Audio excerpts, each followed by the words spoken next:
It is not uncommon for people to sleep better when they start resistance training. I'm sure that's one of the benefits of resistance training. Hear from my clients all the time.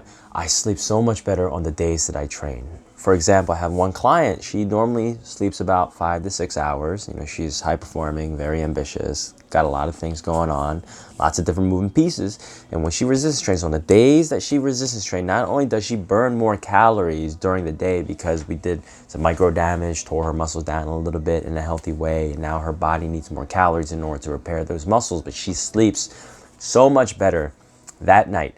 If she sleeps better that night, she's going to feel better the next day, and then the next day, and then she just continues training. She continues to feel better. It's an upward spiral. And while there is this positive upward spiral that we are all aware of, we understand that we're going to get caught in it if we have good habits, it's always easy to get caught in the negative downward spiral because there are just so many distractions. It's tough to live virtuously and to take care of ourselves. That's not the point of this video. The point of this video is when you resistance train, one of the big reasons as to why you feel better afterward is because resistance training exercise is a potent resetter of what's called your biological clock, your internal biological clock. You have this thing called the circadian rhythm where the body goes through fluctuations in hormones and metabolism, blood pressure, heart rate, insulin sensitivity throughout the day. It's not necessarily in a 24-hour period, but it's close enough, and it coincides with daylight and nighttime.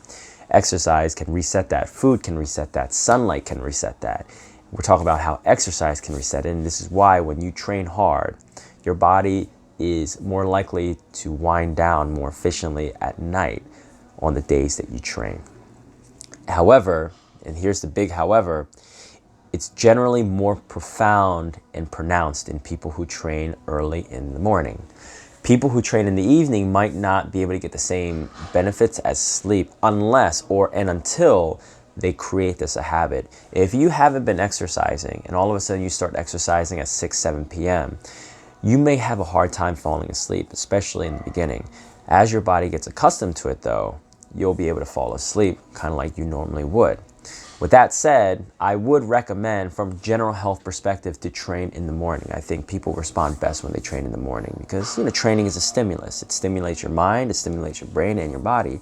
And so it's not surprising that people have a hard time falling asleep after a hard, energetic, and productive training session. So the moral of this video is try your best to train in the morning for general health purposes. But if you can't, it's still better to do it than to not do it. If you've got any questions, shoot them to me at david@strongbylee.com. I hope this video was helpful. I'll see you soon.